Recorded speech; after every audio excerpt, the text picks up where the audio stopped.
দেশের বিভিন্ন স্থানে সরকারি স্থাপনা সহ আওয়ামী লীগ নেতাকর্মীদের বাড়ি, ব্যবসা প্রতিষ্ঠানে হামলা, আগুনের পর সকাল থেকে অনেকটাই থমথমে পরিস্থিতি বিরাজ করছে। বেশিরভাগ থানায় নেই পুলিশ সদস্য, লুটপাট করা হয়েছে থানার মালামাল এবং অনেক জায়গায় স্থানীয়রা জড়ো হয়ে পাহারা দেন বিভিন্ন স্থাপনা।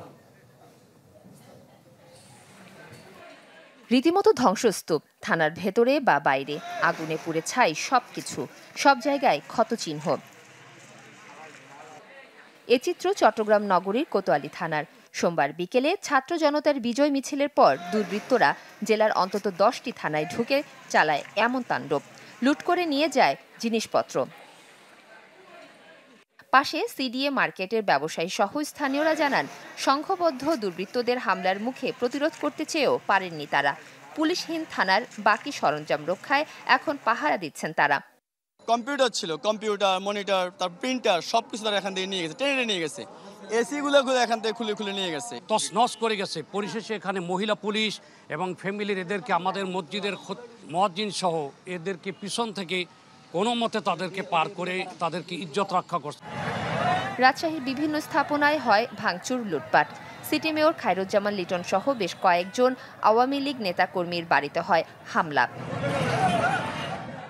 রংপুরে আওয়ামী লীগ নেতাকর্মী ও সমর্থকদের বাড়িতে হয় ভাঙচুর, হামলা হয় তুষারকান্তি মণ্ডলের বাড়িঘরেও।